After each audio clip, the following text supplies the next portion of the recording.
Вот заставила себя перебрать второй раз документы, бумаги, которые вот у меня хранились на протяжении 2-3 десятилетий.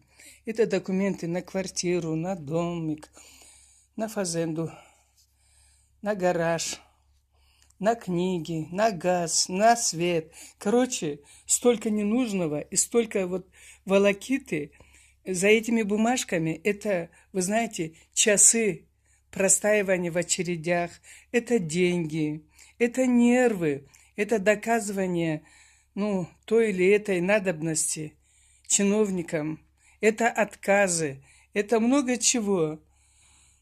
Я устала, честное слово, вот уже целый год. Это у меня, кажется, 3-я переборка.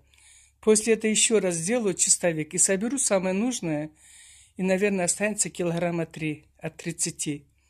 У меня уже никаких сил нет, честное слово. Хочется все взять вот так в охапку, вынести на улицу и костер новогодний сделать.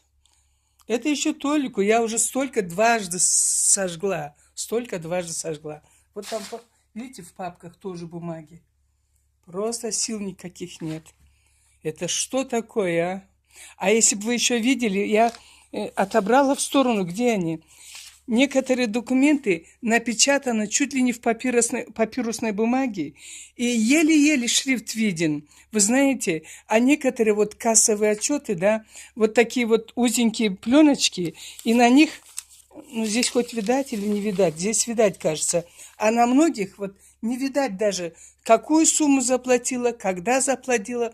Пойди потом пробуй, докажи. Неужели экономят и на бумагах? Я не знаю. Вот иногда такие бумаги еле видно, что и когда и кому заплатил. Честное слово. Например, вот здесь вот что это? Вот видно, вот посмотрите, вот это чек. Я ничего не вижу. Может быть, вы видите. Вот. Я и с очками смотрела. Я с лупой даже, не очки. А где моя лупа, чтобы вы увидели? Я уже через лупу на все смотрю. Ой, господи, уже и лупу потеряла. Бах. Еще скажут. Куда я лупу дела? Вот так вот, не видать. Видите, вот доказательства. Вот они. Еле дышат, еле дышат. Папирусные какие-то вот бумажки. Посмотрите, вот это что тоненькая такая. Сколько трудов. И деньги берут же за все. Бесплатно никто ничего не делает. Да. А у вас как дела с документами?